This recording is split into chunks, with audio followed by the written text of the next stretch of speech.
Cedric, I really want to thank you for taking the time to do this in your beautiful home. And this is nice. Up on the 41st floor? 41st, correct. You only have one floor above now? Correct, that's right. So you're just right below the penthouse? Well, you know, it's a regular apartment. Come on, man, you have to joke about it. Look at the view we have, man. We're looking over Tokyo direct. This is something, this is really nice. In Roppongi Hills, because this project was the largest post-war development they ever had in Japan. Oh, I never knew that. Oh, yes, it was the largest. Now they're trying to rival it, but it's the largest they have since post-war. Well, I think the one in Azabu is going to be probably... That's going to be pretty big. Bigger than that, no? The one that's across from the American Club, you mean Correct. across from the embassy? Correct. I don't know if it covers as much land, but if it is, they'll brag about it. That's for sure. Well, it's still more, sure. so That's for sure. you know, it stays in the family, I guess. Yeah. So tell me a little bit tell me where you were born. Tell me, you know, how long you lived in the States or wherever you were born. Well, I know where you were born, but you just come on, tell us. Give you background. Yeah. So, you know, my parents are from Haiti. So my parents are Haitian immigrants, both Haitian immigrants, and just like many Haitian immigrants in the 60s, they sought a better life. My mom was a really good standout student, so she got a scholarship and was able to study abroad, which she did, came back home, married my dad, and then they moved to New Jersey. So in New Jersey, they had my sister. But how old were you when you moved to New Jersey? Oh, you were born in the States. Oh, no, well, I haven't gotten there yet. But my parents, I'm just talking about my parents specifically. But you weren't born in Haiti then. Oh, no, I was born in Canada. Well, you're talking about your family. Correct. So you're starting from your parents. You're starting with your parents. I'm going way back. I'm giving you the proper context. Wait just a minute. Okay, the proper context. You're Haitian, but not by birth. No, not born in Haiti. You weren't born in Haiti, so, okay. Mom, dad moved to Jersey City. Mm-hmm. My sister was born in Jersey City, in Bayonne. Right. They lived there for a few years. A few years before, or shortly before I was born, they moved to Montreal. Okay. I was born in Montreal. Okay. The family did move back and forth a bit. So I grew up mostly in Montreal, but also in Newark, New Jersey. Did you learn to speak French too? Correct. Absolutely. Your parents made sure you spoke French? I mean, in Haiti, you got... Haitian, of course, you have to speak French. Speak French. But if you're not going, I don't know if you were going to Haiti, so you just said... Yeah, no, we speak... The house no, I mean, if you were going, did you go to Haiti a lot too? Did you travel? No, so family didn't travel that much to Haiti. Actually, my dad has never been back. So when he left, he never went back. He never went back. I think he left probably in, I want to say 68, 69. And he's still living? Is he living now? Yeah, he's living. And your mom? In Newark, New Jersey. And, Mom and dad still together? Nope. So they split. So that's why we went back and forth, my sister and I. So my dad's in Newark, my mom's in Montreal. Okay. And you know, it's interesting. Most of the family is in both of those places. I've got some family in Florida as well. Right. You know, a lot of the Haitians that moved to North America are primarily, or at least historically, now we spread out quite a bit, but historically in Florida, the New York area, Boston, Montreal. So there was large communities there. But now they've split when did out the Haitians really start to leave Haiti? Well, like what years would you say it generated? So around? I mean, there's always a trickle. There's always been a trickle, but I at least, and maybe this is just because of kind of my generation, right. But definitely, at least the generation of my parents was a heavy generation. In the 60s, I'd say probably 60s all the way through, even through today. But I think the 60s, the 70s, the 80s, definitely, large contingents that moved at the time. And it's primarily because at the time there was a dictatorship. So people were actively seeking to move. And then obviously when the dictatorship fell, I think it was in 87, the countries had many kind of cycles, ups and downs in terms of economy. So economy, political stability, safety. So there's always been kind of a decent number of people looking for better shores. And the primary destination at the time the U.S. was always the U.S. and Canada. Now, with that said, you have a lot of Haitians in France, right? You have a lot of Haitians in South America, in parts of South America, whether it be Brazil, Colombia, or other places. You know, one of my good family friends, our close family friends, studied in Venezuela way back when at the time in Venezuela it was a great place. So a lot of Haitians used to go there or to Mexico to study. So it is absolutely a population that's moved around. So it's not necessarily just the U.S. and Canada, but the majority tends to be. Outside of your family, did you have other Haitian friends, or would you be like pulled to more Haitians than you would, let's say, Canadian blacks from other countries, or American blacks when you went to America? I'd say, yeah, my environment was, so it was actually interesting. I'd say my environment outside of school was very much Haitian, right? But was that just with family? Family and friends. And friends, okay. Basically. Yeah, and this is interesting because a lot of people will ask you, well, what do you consider yourself? I said, to be honest, kind of Haitian first more so than anything else, because the culture and environment in which I grew up in was that, right? Well, did you guys speak mostly in French at home? I mean, it was French and Creole. Patois? Yeah. Yeah, it was Creole. So parents never spoke French to me. Or they never I'm exaggerating. But very seldom. But seldom. It was mostly in Creole. And they never spoke English to me. My dad never spoke English to me at all. What? To this day. Oh, no, he speaks to me in Creole or he speaks to me in French at best. But I'd say 80% is Creole. And I'll answer in whatever I answer. But is the Creole the same Creole you get in Louisiana? If you go no. Haitian Creole. See, I know it's completely different. I know it has to be. So it sounds more like French, but it's a slang of French. It's a mix of African dialect, French. I'm sure there are other influences like Spanish and others that have kind of seeped in, but you will find it in the Haitian form. It exists in other places that are similar, right? So in Martinique and Guadeloupe, okay, yeah, if they speak Creole, I'll understand about 80%. Like there's a few things that are different, but for the most part, we can talk. Okay. Right?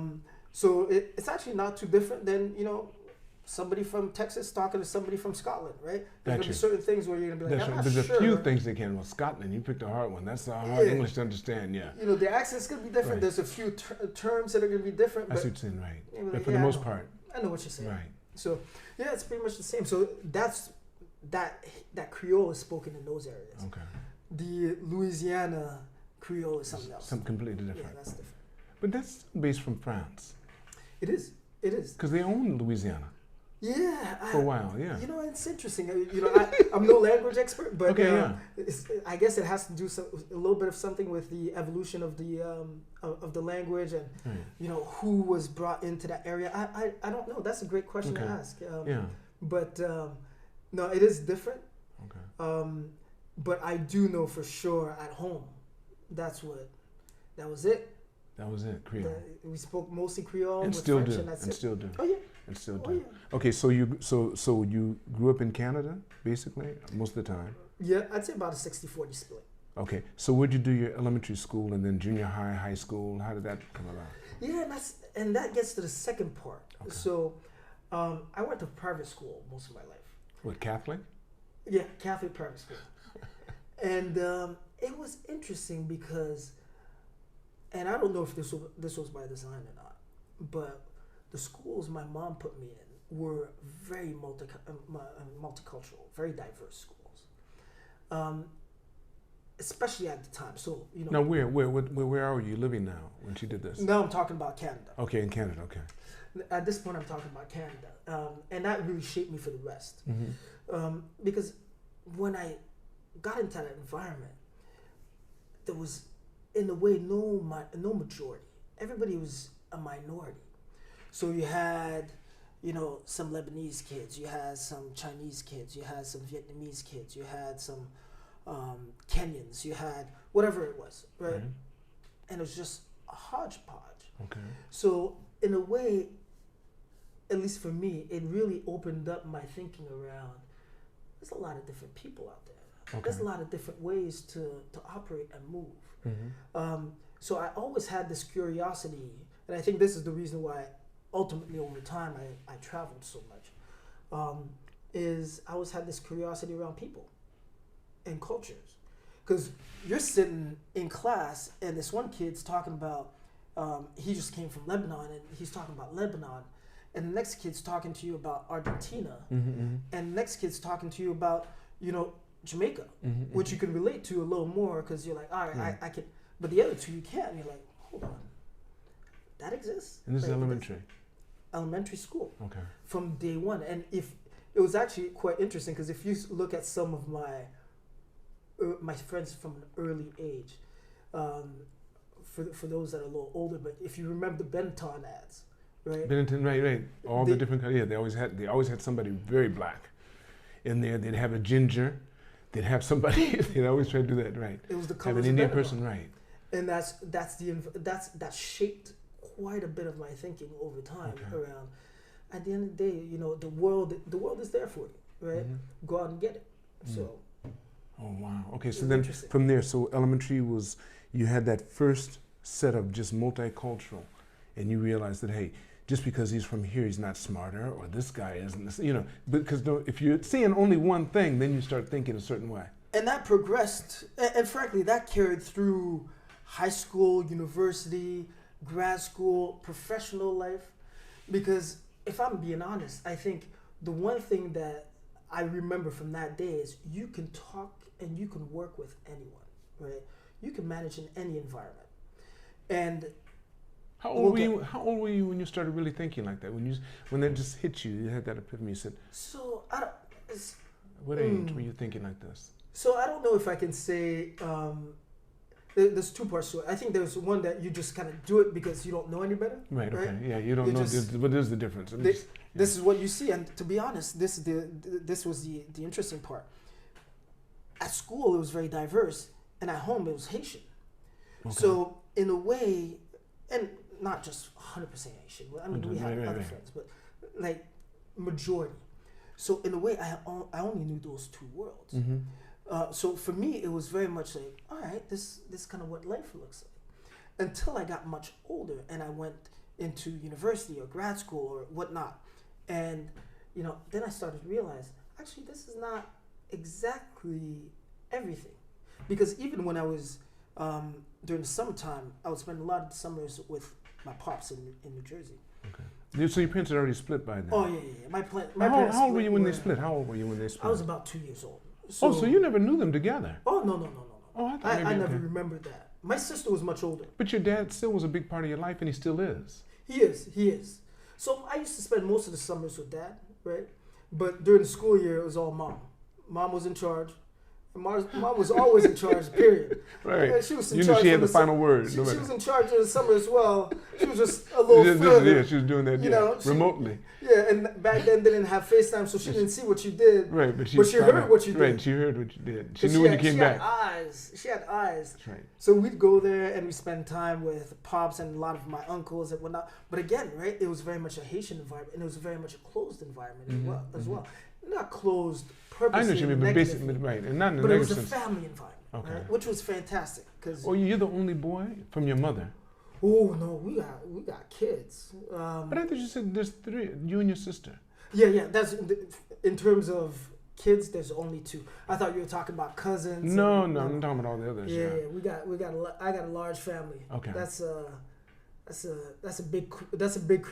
A big crew. Okay. Yeah, they used some of my friends used to call us the Wu-Tang because there's there's always another member coming out. They're like, oh, you related too? I'm like, yeah, we are.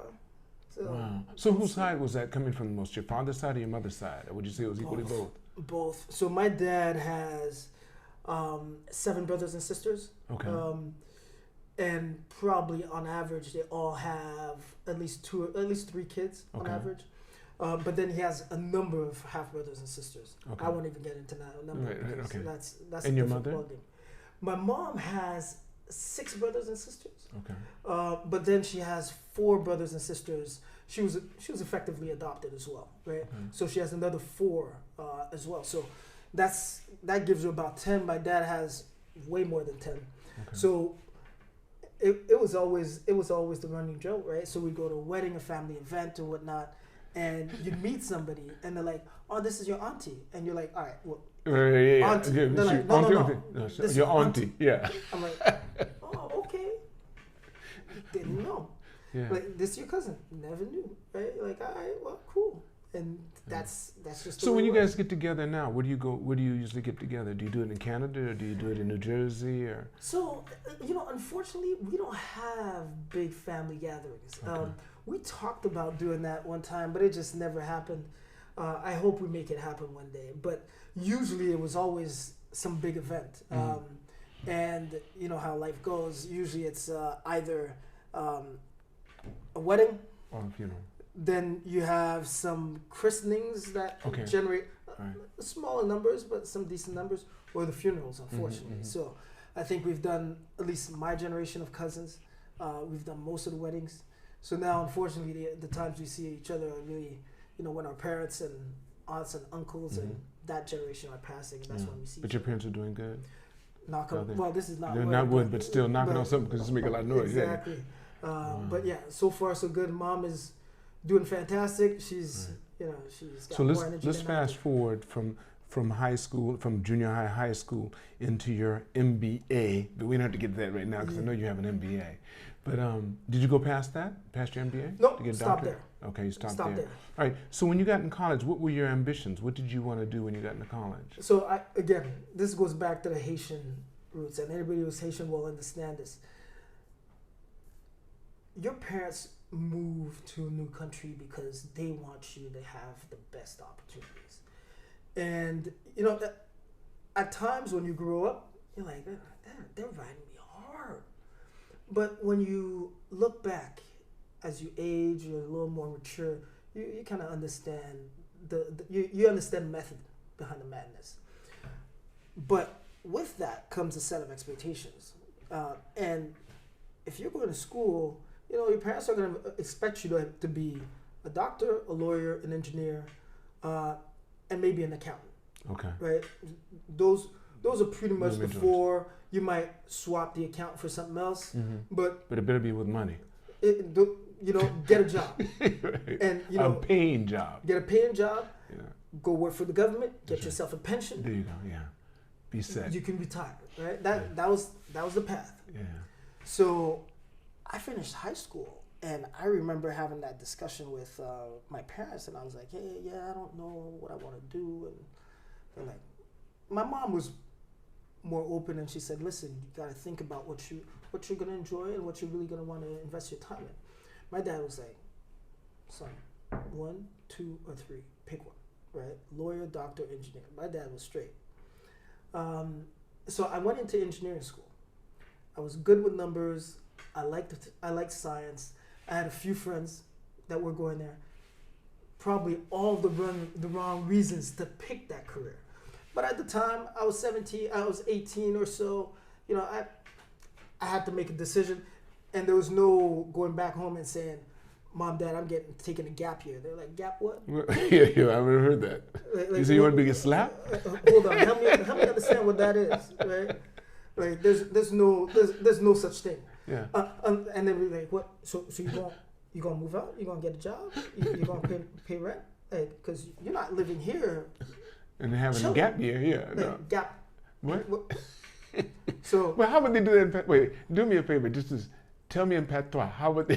What would they say? Come on. Pretend like, okay, I'm gonna be you for a second. Let's just have some fun on this. I'm gonna be you, because I want to hear how your patois sounds different from the one in Louisiana. Okay, so I come home and I'm saying, Dad, look, I want to have a gap year. Ça y est, ça gap là. Ça gap là. Qui ça? Qui va parler? Ça va faire? Et, oh, mon cher, j'aimerais dire dans pays ça pour. It would go on for hours. So what did he say to me? So basically, it'd be like, it would start off like, what? That's what? What is that? What are you talking about? And it'd be like, I've worked so hard in this country for you. And then it would just, the monologue would start. That's right. Now he's going to come down about all this. And then the time you did this and all this over here, and I had to pay that extra amount here. He'd pull out the book. Be like, yeah. You owe me, son. At 6 months you did this. At 9 months you did this. And then go all the way through whatever age you were at that point. That's called love, man. That's called love. Yeah, no, my parents were not, they were not about that life. So, so I decided to go into engineering, and again, right, for all the wrong reasons. I did it. I never had a passion for it. Okay. Well, how long were you in it before you realized, look, this passion's starting to really dwindle? Honestly, I knew. When you jumped in the beginning? Okay. I'd say probably within the first year or so. Okay. But it was also, this is also where I think as a child of an immigrant, maybe I didn't have the network, right? I didn't have the opportunities to understand there's many other things you could do. With it, right. Or just in general, okay. Right? Because, most of my family were hospital workers, healthcare workers. We had some engineers, we had some lawyers. Mm-hmm. We didn't have, let's say, a salesperson, right, that worked a med device. Or we didn't have a PhD teacher that was a university professor, right? Or we didn't have an entrepreneur, somebody who started their own business. We didn't necessarily have those examples. You weren't exposed to that, right? So for me, I said, all right, well, I got to write this out. So I went through, got my degree, started working for about. What'd you get? I went back to Canada to get it. So what'd you come out with?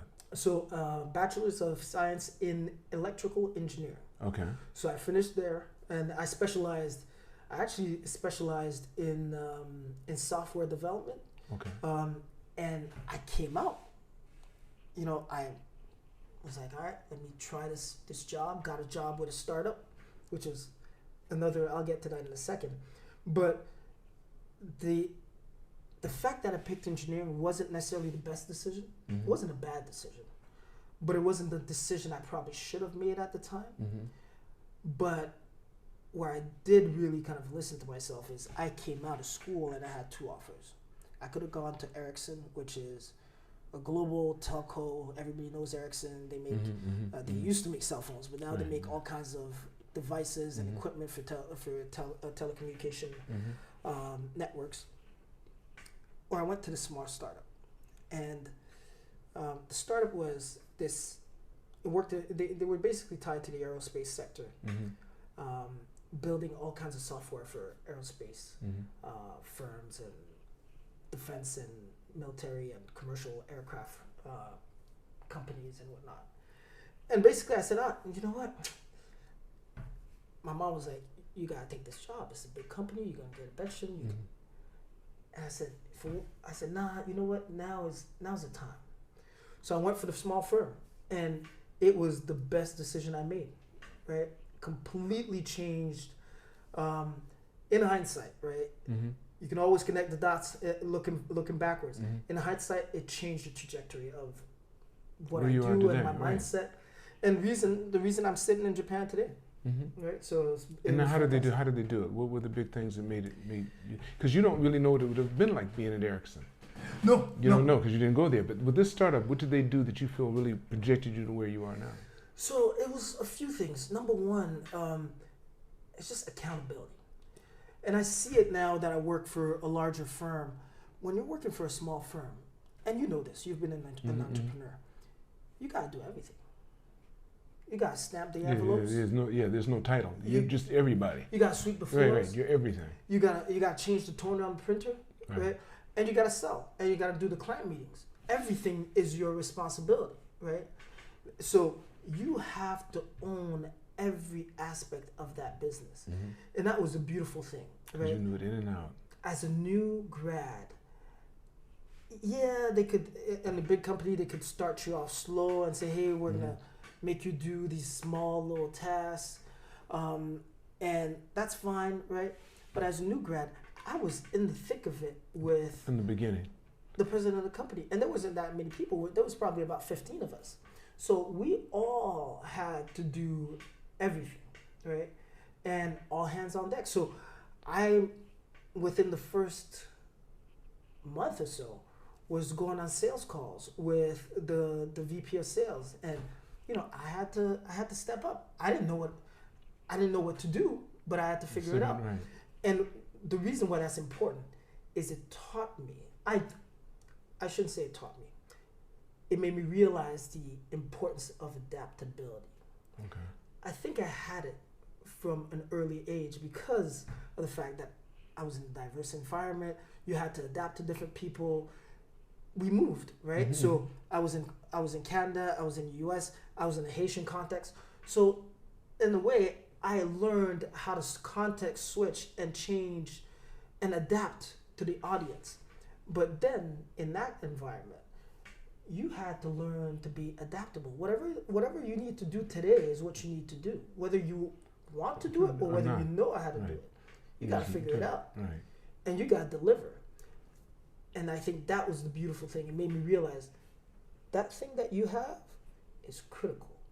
Use that. Put yourself in positions where you can use that. And I've been lucky enough over time to be in good positions, and it's worked out. Wow. Okay, so after that, so then you left that company. Tell me about the MBA. When did you decide to do that? Yeah, so it was quite simple. Graduated. Did the startup do well? As a matter of fact, by any No, chance? it died. It died. How long? While you were there? Oh, 100%. What do you mean 100%? What, you caused it? Depending on who you ask, I think I was just a mere employee. When the ship sank while you were on it, okay. And I sank with the ship. How many years were you there before? Was it years or was it months? It was 2 years. It was a little bit under 2 years. When did you know it was that iceberg had torn a big hole in it? Year one, we were solid.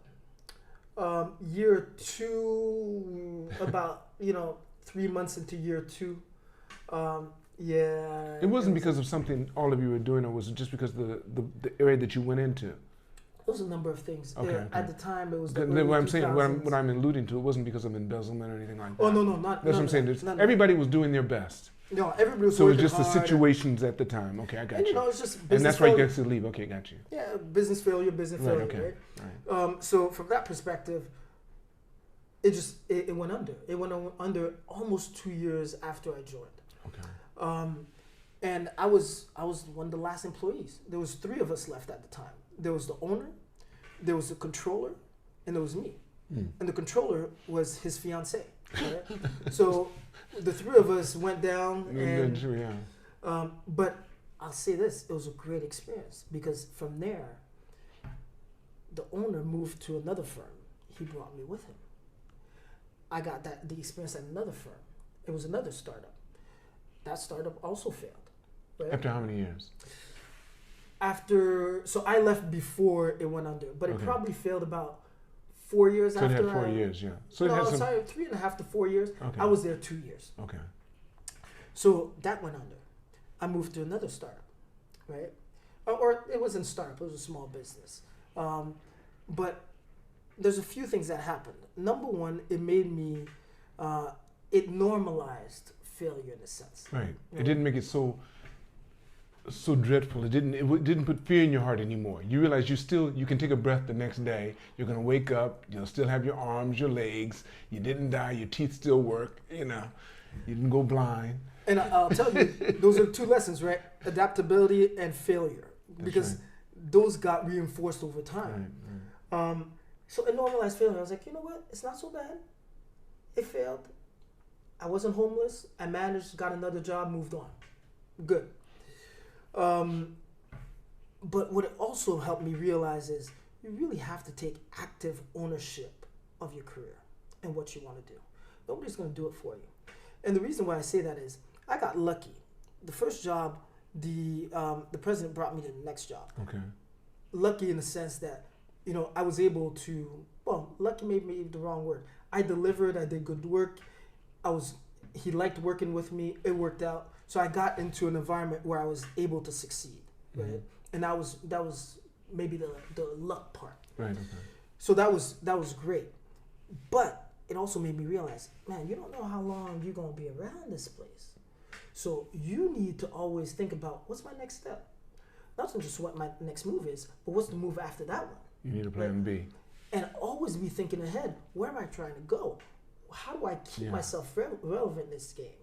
Because there's always somebody else coming up, right? And you will be replaced. So you need to ensure that you are looking out for yourself and you are truly developing your craft in a way that allows you to be successful over time. And it doesn't mean you're screwing people over in the process, I know what you're saying, right? But you're only taking jobs, you're only doing things that will benefit you in the long run. And ultimately, it will benefit the person the people you're dealing with. Yeah, but you're being more, you're just not doing everything anymore.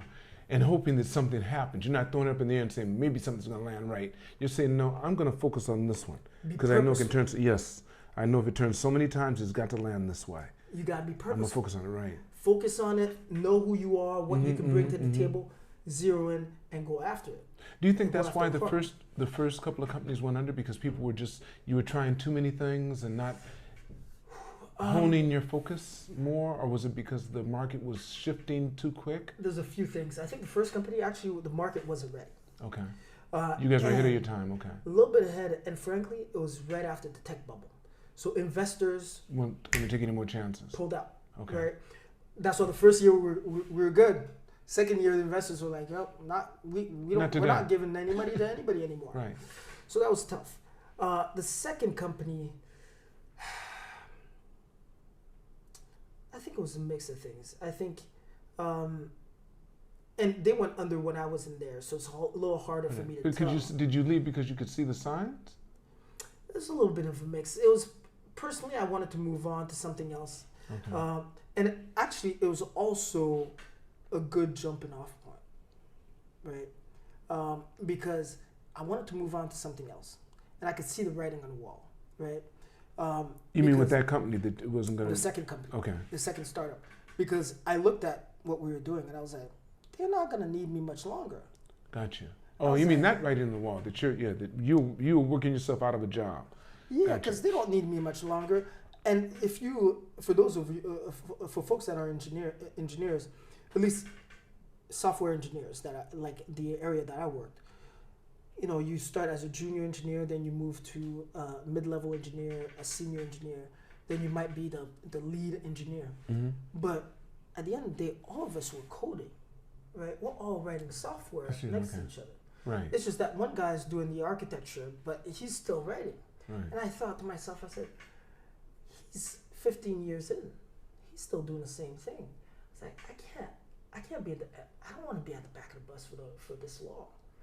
I want to be the guy calling shots, trying to make decisions, driving the business, the strategic direction of the business.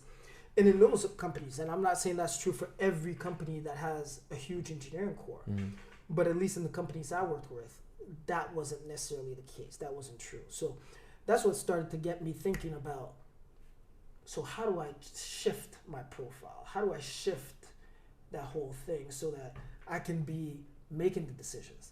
And that's what led me to ultimately decide to do an MBA. I talked to a bunch of folks. I was trying to figure out, hey, you're doing an interesting job. Help me understand how you got there. Well, here's what I did. Oh, this is what I learned to be able to do that.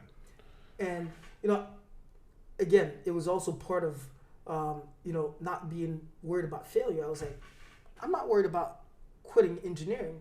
No. Although my parents were like, what do you mean? Okay. Like, well, no, you done.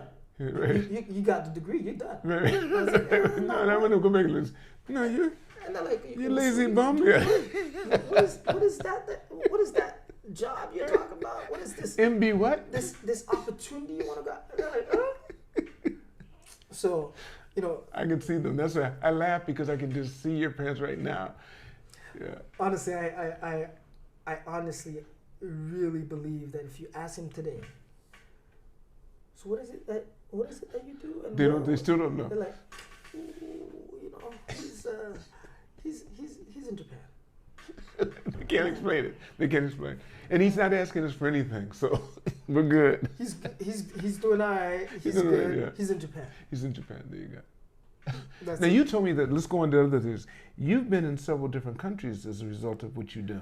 Yeah. How many countries have you been in? Not talking about your parents moved you to. You've been in. So in terms of living, work, life, or study, right? Okay. Yes. It was Canada, the U.S., South America, and Colombia. Did you learn to speak the language in South America when you went there? Well, Spanish is not too far from French. It isn't. So I'm not gonna pretend like I can understand 100%. But you understand a lot of it. Okay. But I can at least get the context. Okay. So then France, Switzerland, China, and Japan. Okay. So, and for different companies, mostly. I was a consultant for a long time, so I moved around quite a bit.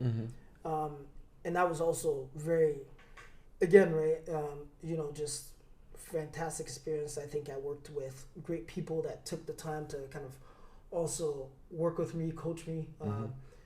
And again, I say lucky, but you make your luck as well, right? That's true, yeah.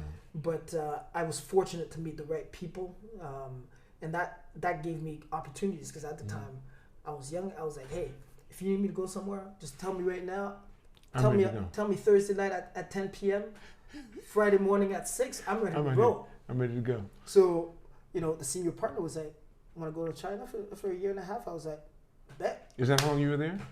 I was there for a little bit over a year and a half. Okay. How long have you been in Japan so far? 4. You've been here 4 years. Almost 4 years. I'm coming up to 4 years in hold. In August. How long were you here when I met you? You'd been here for a couple of years when I met you already. Probably about 2 years already. Yeah, because I remember when we met too. You were with your wife, and I said, "Yo, brother, you've been around." You said, "Yeah," and we started talking. So you remember that was in the parking area. Exactly, and at the time when you met me, because I actually didn't join TAC until I'd say a year and a half in. Okay. A year or a year and a half in. Did you know about it? I did. It was honestly, it was just pure laziness, because I had a gym in the building. Right. Right. Yeah. So you do. Yeah. Right. So. And I used the gym mostly, and I didn't really understand kind of the social component. You hadn't been a part of a private club before. Okay. So doing that now, you will always do it. Did your company pay for this membership? The company did. Do they? So you have no control over it once you leave. They take it. Yeah. Then when I go, I go. Okay. The reason why I was going to say that, because if you did pay for it, you have over 200. Reciprocal clubs around the world, and you can still be a member when you won't be paying dues. So actually, that's one of the things that I'm actually considering. You might do that. You might say, look, let me take it, or discuss it with your company, even though they're going to see this. I may not take this out, but just talk to them and say, look, I want to take over the membership before I leave. I'd love to do that. And just take it over and pay whatever the extra is. Keep it, because when you leave, there's no fee. But you can still use a reciprocal. So wherever you are, for at least for 2 weeks or whatever the rule is, it might be 4 weeks in a year, something like that. You can use a club, the best clubs wherever you are usually, did a reciprocal with us. And if you're taking a client there, and the field you're in too, because you're dealing with people, you're training them, you're moving groups. One night is all it takes sometimes. Absolutely. In a place that they dream they can get to someday. I will say this as well. Most likely I'll continue to move, right? There'll be more stops on the itinerary. Right. So having something like TAC, not that this is a commercial for TAC at all. Right. I'll take some of this out. I think I might. But having something like TAC, fantastic. Now you know. Fantastic. We would have never met. See, that's something I like about it. That's what I'm saying. We probably would, because the circles are just different. So everyone in the same place, same time. That's why social clubs, and maybe I will do this in. Social clubs, if you have access to them, are a godsend. But when you go there, you must be sociable. Don't go there and get in your own little world. It's a waste of time and effort. Go there and start saying, hello, how you doing? It's like being in church. And you go in there and you just do your own prayer and never say anything to anybody else, not even the priest. What good you going to get from it? Go in there and start speaking to every single body you see. That's what it's for. And brother, sometimes it's just going to be an interesting conversation. And if that's the worst it is, that's still a win. Because everybody's doing something, and you never know where you're going to end up. And I honestly, I didn't realize that the first year. I was busy. I was just coming in. I was trying to make sure I was delivering at work. I had stuff here, so I was like, I don't really need to go to another gym. I'm good. But once I started going there, and I met some great people. Yes. Right? Not just great people from a business perspective, but just great people from a human standpoint.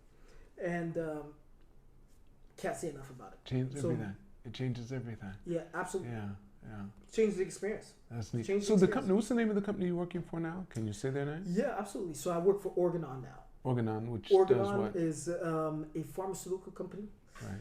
Primarily focused around women's health. Okay. We are we're a new old company, or an old new company. So the company bought some other company. So what? Well, more or less. So we were part of Merck. So Organon was a So I got you right. Okay, yeah. Merck came, or actually Sharon Plow came in and bought Organon. Right. Shortly after, Sharon Plow got bought by Merck. Right. Merck decided to spin off part of their business, and the company they spun it off, the name they used was Organon. So we were there, we disappeared for a minute, and you're back again. And now we're back with a new name. Yeah, so I was with Merck before. I was with Merck for an MSD for a number of years, Okay. and then I joined Organon just recently.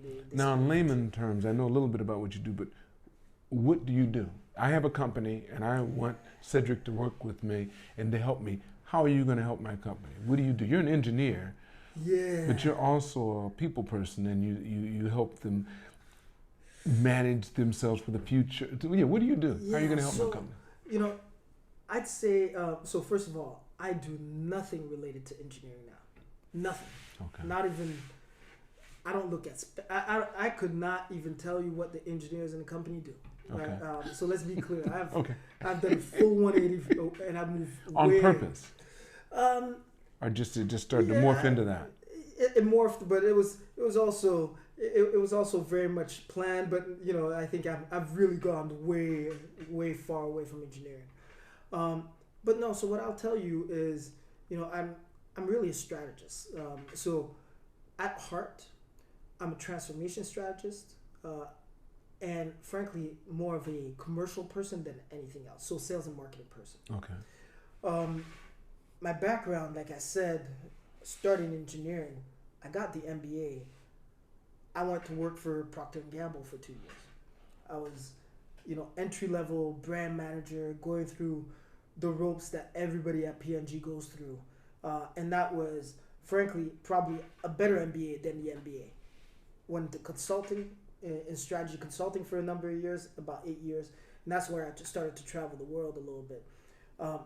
And ultimately, that's where I started to figure out my niche, right? And my niche was around, and it went back to failure, adaptability, and focus on results. I did a tremendous amount of transformation work in consulting, helping our clients kind of figure out how to rethink their business, how to grow their business, how to expand the business.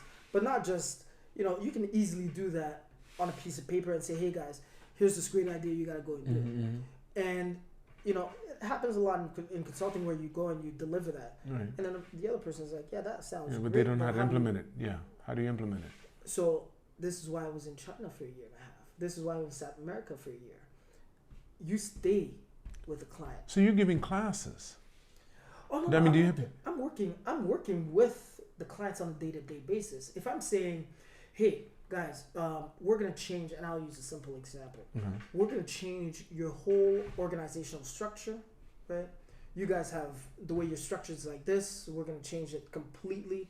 Here's how we're gonna change it to, and here's how we're gonna also not just change the structure, but if you want your people to behave differently, we gotta change your performance management system, how you reward people.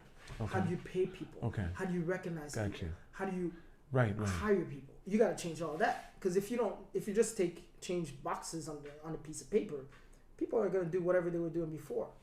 So walking them through what is that? What changes do we need to make? Not just what, but how. How to do it. And then working with them on how. And that's when you start to really be embedded with the client and say, hey, all right, I'm going to get you not just the plan, but I'm going to get you to the outcome. So that I said this was the plan and you were going to get this outcome plus 5% in this, minus 5% on this. 18 months later. You're doing psychological. Wait, just so what you're doing, Cedric, is you're a psychologist. See, hold on. What it sounds like to me is this. That's what motivational speakers tend to do. But you're doing it on a more micro level where you sit down with the guy. Okay, I'm doing you. I'm going to be you right now. So I come in there and I say, Cedric, this is how you're going to have to reward your people. But your personality doesn't match the reward you're trying to give. You see, now I'm just saying, it's a whole different thing. You have to do that. If you're sitting down there and doing what you're saying, if that's, am I correct in the way I'm looking at it? So there's two parts to it, and part of it, what you're saying, is a huge part of the work. Yeah, because not everybody's matched for the stuff you're trying to get them to accomplish. It is 99%. Well, I'm exaggerating, but okay. But a lot of that's there. The majority of transformation is not, org charts, processes, technology. It's people. It's the person. It's human behavior. So I'm saying, I can see, That's all it is. I know, and you're sitting up there with that guy, but they make it sounds complicated, but it isn't. You're looking at that person saying, all right, clothes don't work. Haircut. You have to do that if they're going to get the results. Now, you have to come this way, eye contact. Absolutely. Absolutely. And be a man that keeps their word. You don't keep on saying it over and over again. I'll tell you isn't that interesting? 100%. I'll tell you some of the pay you to latest do this. pieces. Oh, and it's fascinating. Oh. It's fascinating because one of the things that I was doing with Merck was going through the whole process of transforming in Japan, right? Well, do you have to go to someone above them and say, look, this guy has to... that has to happen sometimes because... It depends on the role, but sometimes you do need to have those He won't discussions. make it in that square. He just won't fit. Oh, that happens all the time. By the way, whenever you transform business... There's not really cogs that won't fit. People will leave. And that is the hardest part because, Lance, let's say you and I have been working together for 20 years. You're my boss, right? Right. We transform and you say, hey, Cedric's a star performer. He's my ace, right? But in a new environment, I may not fit.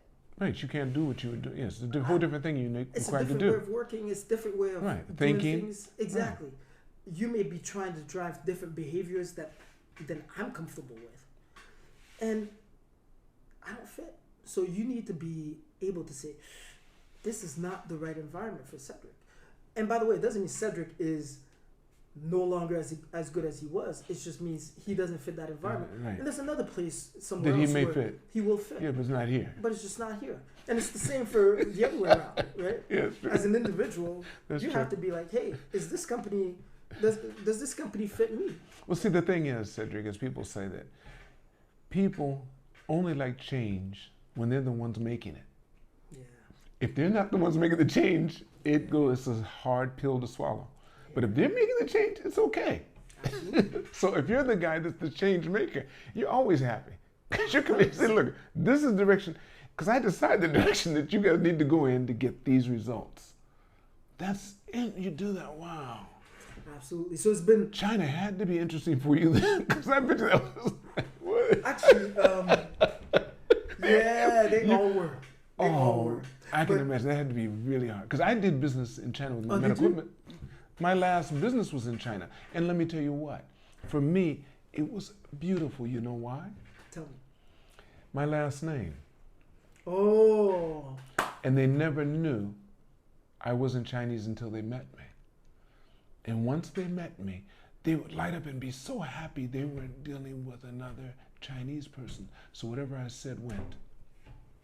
Because they just thought I was haggling and it was going to be this way and I was going to dictate this mood and this one. So everything went smooth and they were willing to give me more than I could even ask for because money was not the issue. Yeah. And they were so happy I was, and that's the first time in this, they were happy I was not Chinese. That's interesting. But my last name had me in there. I got in because of the last name. China was definitely, I will say, no, I shouldn't say it was my biggest professional learning experience, but because all of them were very different. But it was just the pace of those 18 months. Man, whoo!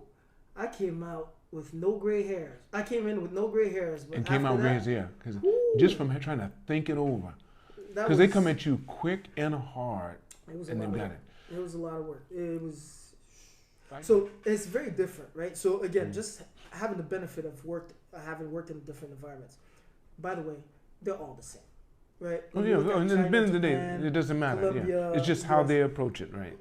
At the end of the day, human behavior is human behavior. Thank you. And all you need to know is that in certain places, they will focus on certain things more than others, right? In other places, like China, hierarchy is very important. In Japan, hierarchy is important. It's most definitely, it is. It's more in Latin America, it's relationship. You are not going to talk to me about a business deal until We sat down and we shared a meal. I need to know who you are, right? Then we're gonna chill. We're gonna have a few beers, and then tomorrow we can talk. Talk about it, right? In Japan, relationships are important, but it's very different. It's completely different, right? Yeah. The work relationship, you and I in the office, buttoned up. When we go for nomikai afterwards, it's a different story. That's right. But they want to know that you're gonna go to the nomikai and hang out with me. You can hang out, yeah. Right? It's not just only business. So China wasn't like that, but it's different. Switzerland, there was no nomikai. Like you're not going out for drinks. We are going to interact in the office between the hours of 8:30 and 5. At 5:01, I'm out. You do what you do, I do what I do. The two shall never meet. But you see bits and pieces of different places everywhere. The reason I'm telling you this, when I got to China, what became very obvious to me is, which is a little bit like Japan but different. You say something, it happens. Like, government says, we're doing this, boom. They're doing it. No questions asked. It just goes. It is the system, it's how it's designed. Get it. You can agree or disagree with their system, that's fine. But that's how it works. And it is, people are going to be looking at you and saying, okay, what do I need to do? Right? They are looking for you. And this actually happened to me. A client of mine, right, I'm a consultant, came up to me and said, okay, so what do I do? And I'm like, no, hold on. I can't make that decision for you.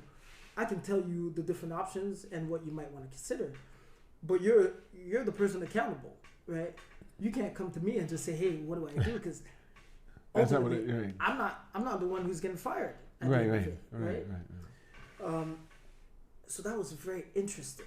But the pace in China is rapid fire, lightning speed. Yes. What I found in Japan, right?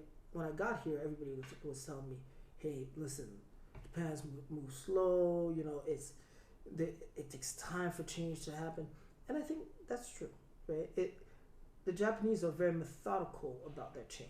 It's not that they don't want to change, but they are very methodical, right? And they will make sure that they turn over every stone before they make that change. But once Japan says we're going, it's done. It's 0-1. It's binary. That's right. And it continues. The floodgates open, and you either get out, you get the fuck out of the way, or you get run over. Because they mean business, yeah. Because it's happening. And that in that portion, it is very much like China. Because when Japan says go, it goes. And China is... So this is what's been interesting, at least when I look back, is you start to see the points of parity, right, across the different cultures and environments. And you find that there's a lot more points of parity than points of difference. That's right.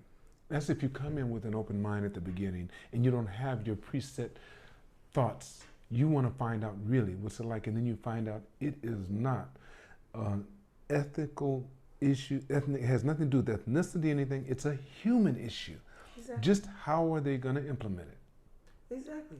And you've got to do it their way. You've got to understand that. What they consider their way, right. Because as a foreigner, right, you're going to come in and you always have the guy that comes in from head office and say, hey, thou shalt do this. And, in Japan, that's the fastest way to get a...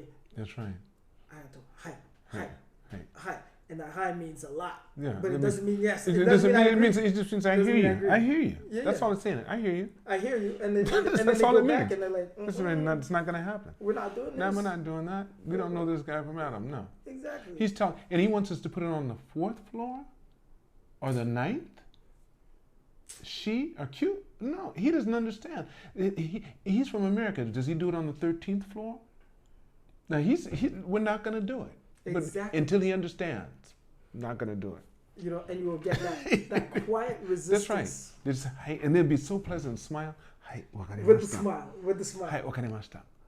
Yeah. Right. Then they'll go do whatever they have to do, but it's not going to be what you asked. No. And then you come back 3 weeks later and be like, hey, is that done? What? What do you mean? What about? Okay. No, you have to explain it again. You want to hear another height? Tell me to do it again. Tell me, so what do you see in the future? What do you see for your future? For me personally, I think it's going to be interesting. I'm at an interesting point in my career. I will be at some point in the near future relocating outside of Japan. Unfortunately, I've loved Japan and I would stay here much, much longer if I could. But, you know, duty calls. So I'll be taking another role. I'll be going outside Japan. But I think ultimately I would love to do two things. I think I've got a lot of runway left on the business side. So it's continue that career progression. And ultimately being at the leadership, at the head of some company, you know, love to be in the Fortune 500 lead role somewhere. Be a CEO? At least a C-suite. You'll be there. You'll be there, man. You'll be there. You're in the C building right now. This is a C building. There you go. Hey, you're already in the C building on the 41st floor, man. So you're closer than you even know. Well, you know what? I'll call you when it happens. You please do.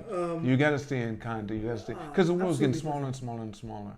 After we finish this, I'll tell you a few things that show you how small it's gotten. Oh, brother, please do. Yeah. So I think that's going to be the next step. But frankly, two things. I think I want to start to also give back. That's one of the things that I've been very mindful of for this year. Every start of the year, I do write my objectives, my goals for the year, and I do quarterly tracking. You've been doing that for how long? How long have you been doing this? Probably at least 10, 15 years. Really? Yeah. Religiously? Every start of the year, I write the goals down. And it's not just like, let's say, you know, people say, I'll give an example. I want to lose weight. All right, okay, well, right. Okay. But how much? How much? That's right. All right, so and by when? By when? And okay, let's break that down further. So that means you're going to have X amount of lean mass, fat mass. That's what I'm talking about. You know, like, okay. Let's talk about the specific metrics. Right. So it becomes really real. Right. And it's not just a pie in the sky. And then what you got to do is, you know, every month, be like, oh, how far am I tracking? And I actually do it day to day. So, because what I try to do is you break those big goals into daily habits and rituals. That's right. That becomes your And life. then if, for example, one of the big things for me was this year kind of self-awareness, reflection, development. So I said, all right, every morning I got to take 20 minutes and just do self-reflection and a little bit of meditation, right? I don't have to do a full 2 hours. I'm not going to be a meditation guru, but take that 20 minutes. And my goal is it's got to happen at least 6 times a week, right? So every morning I take the iPad, I finish it, I go to my OneNote, check. So at the end of the week, I'm looking, I got my 6 days out of 7, all right, cool, next. So that's what I'm talking about when I talk about setting goals, is yes, you need the big objective, but then you've got to break it down into daily to make it easy. It makes habits. it easy, right. Because then you can follow those. That's right. And they're not that difficult, right? Right. Because they're small enough that That's you can right. make it happen. Right. And then next thing you know, when you check at the end of the quarter, you're like, oh man, I made progress you're towards doing. because I did all these little things, but every day I'm Look at getting that. closer. Isn't that something? So, And it goes by quick. The older you get, by I mean, you're just preaching to the choir because that's something I do, and I've been doing it for years. That's why I asked you that. But I find that among the people I talk to that are successful, like yourself, they have to. There's no other way to do it. It's not rocket science. We make it difficult for ourselves because we have that goal, and it's so big, but the little habit, like the Chinese have a beautiful saying, and I know you know it. The longest journey starts with one step. one single step. That's all you have to do. You don't have to do 100 push-ups. Do one to start off with. And do it again. And make it like you do your breath, which whatever made it so that's automatic, like your heart beating. 100%. But make this stuff something that you live by, because I always like to say it's all unknown. Brother, and you know what? Here's the thing. You get the endorphins from doing that little thing. Don't you? Give you the energy to do the thing that's a little bit bigger, and a little bit bigger, and a little bit bigger, and a little bit bigger. And, you know, for me, I played sports for a long time. What sport? I was a basketball player. Basketball and soccer. Really? Now, I'm short though. Okay, That's but you not can good. kick it. It doesn't say anything. It's just I'm harder for short, them to but get no. to you. Yeah, But you would get somebody. hey, I'll I'll tell you this, right? I'll tell you this, real talk. I had no business making any of those teams. The only reason I made those teams is I worked harder. I was always consistent, and I had an attitude, and I wasn't gonna quit, right? But if you looked at pure raw talent and skill, yeah, it wasn't there. That would win much better, and that also taught me, like, listen, it's not about that talent. There's no hurdle you can't climb, you can't get over. Yeah, you may not do it at the same time. But, and even then, like, I still, and those were important lessons because the more I applied myself, the better I got. And I said, listen, if I can apply myself consistently and be better every time,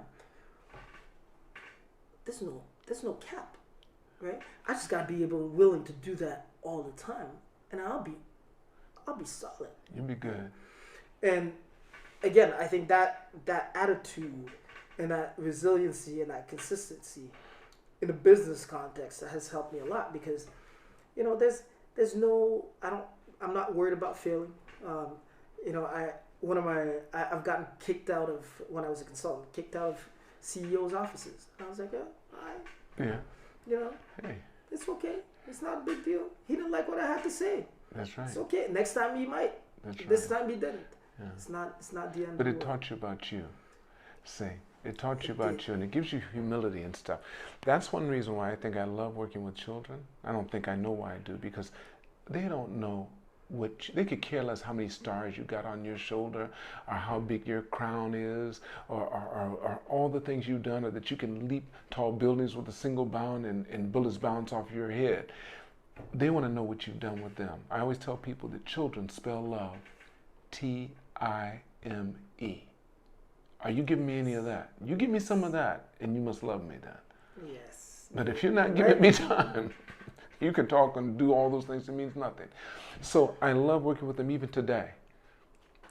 I still do it because I know they don't know anything about me. They want to know, what am I giving them that has any value? And you hone your skill. So, like you said, and I look at those CEOs that throw us out of offices or that have an attitude.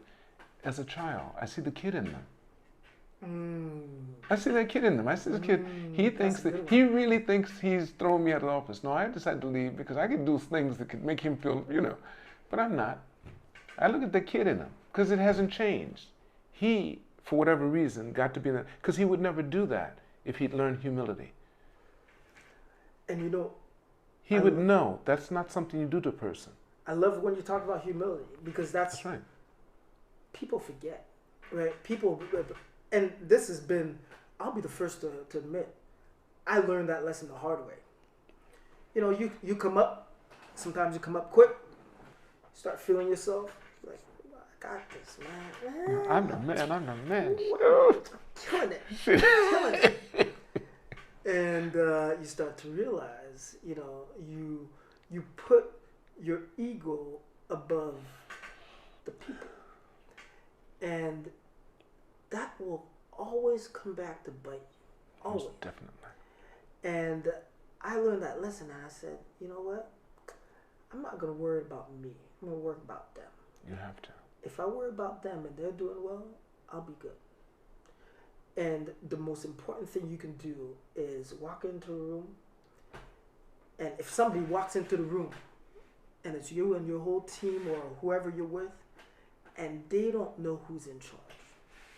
Because that tells me that you've done a good enough job of creating an environment where everybody is leading, not just you. If you're the only one driving the boat, the day you take a day off, it's going to go off course. That's right. If everybody's driving that boat, we're good. You could disappear, you're good. And in a way, people will feel nervous about the fact that, well, if you disappear, where's your job? Brother, don't worry about it. If you're that good, everybody's going to come looking for you because they want that problem. They want an environment where you create a group of individuals that is able and capable of carrying the load almost without you. And frankly, your teams will look up to you and be like, man, I really appreciate you giving me these opportunities. I really appreciate you enabling me to do that stuff because nobody else would let me do it. and that's one thing that I've loved about Japan, because I've tried really hard not to kind of dispel this hierarchy, and it works for me because obviously I'm a foreigner, so there's certain things I can get away with that a Japanese leader may not get away with. But what I've loved now that I'm kind of towards the end of it is hearing a lot of my teams go, nobody actually approached me that way. Nobody gave me the opportunity to tell them what I thought, or when I didn't do something well, you never came down on me. You were like, all right, that didn't work. What happened? What are we gonna do about it? All right, next, let's keep going. Right? You're like, that never happened. I was like, that's exactly the point. What you're describing to me, Cedric, is this, and I'm sure you're aware of it. At least I really hope so. You are another form of Branson, Virgin Atlantic. Is it Branson? Oh, yeah. Because that's what he does. That's why he is the first civilian to go outer space on a plane that's what you're doing. Most of us, people love to call me an entrepreneur. I'm not an entrepreneur. I'm a small business owner. Because if I disappear, guess what happens? It's gone. And an entrepreneur doesn't do that. He does what you're doing. You're just doing it for other companies. And by the way, I have a few. I have a few less billions than Branson, but And that's just a matter of perception too. That's a matter of perception, in which you're willing to start to perceive. Yeah, that's true. It's a matter of perception. Wealth is also perception. That's more than anything else. Because and everything we get comes through other people. The more people that you've influenced, he's learned to do it well because the English learned to do it well, the Romans learned to do it well. You're doing that already, and many people of color have done it well, and we're just not saying much about it. And you raise a good point, and everybody's different, right? Everybody's got their own definition of success. So you pick what works for you. But for me, what I love is I can go back. I was in China in 2013, and even to this day, a good number of my team still will reach out. Like, hey, how you doing? That's what I'm talking about. I have not set foot in China since 2015. 2016 is the last time I was in Shanghai and had the opportunity to see these people face to face. We're talking about almost 6 years now, right? But they still reach out. And to me, every time they reach out, I was like, all right, I did a good job there. Isn't that true? Because then you've influenced somebody's future, you help them kind of figure something out that they didn't know, or you help them grow. And ultimately, that's probably the biggest estimate of success, at least in my book. That's right. It's what mark do you leave on others? Mm-hmm. And I think that's why when you were asking me what next, there's a corporate component that I want to continue to drive that up on, but I think there has to be a component around how do you give back in a more meaningful way to the community. Like, and we all do this, right? We see junior folks, we mentor them, we coach them, we take parts in different associations.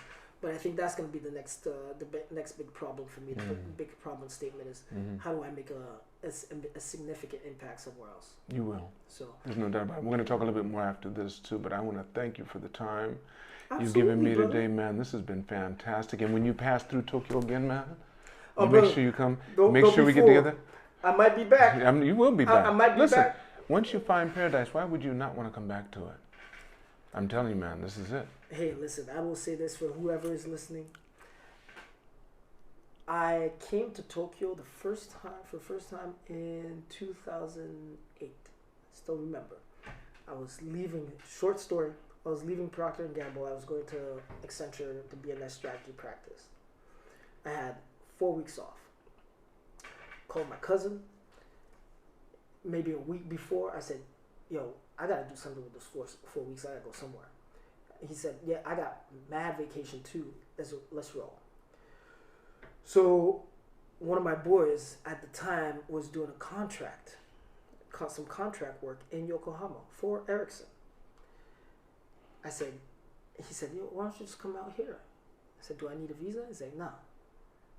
So I had that conversation on Friday. on Thursday night, booked the flight on Friday morning, flew out on Sunday morning, landed in Narita. Mm-hmm. Did not know anything about Japan. Didn't even have, back then you didn't have Google Translate. Mm-hmm. Japanese to English dictionary, nothing, right? We had a backpack, we had a 3-week itinerary, 3.5-week itinerary. We were going to travel through Japan go from here all the way down to Nagasaki. Okay. So we were just on the Shinkansen. And I still remember that first time. I was like, man, this was a great experience, but I'll probably never be back here. And you never know where life is going to take you. Isn't that true? Now I'm 13 years later, and I can honestly say that this has been my best foreign assignment. That's what I'm talking about. Best place I've lived. Again, right? Personally, everybody's got different experiences. Everybody comes into Japan differently. We don't all have the same circumstances and same support. I was lucky. I had good people around me. I had a lot of people that helped me kind of fit into Japan when I came in. So from that perspective, I'm very thankful. But at least for me, it was fantastic, and I would do it over and over and over and over again if I had to. I'm gonna let you in with that. I want to thank you. All of you watching, remember to press like, subscribe. Remember, you're too blessed to be stressed. Keep reaching for the stars, and it's all on loan.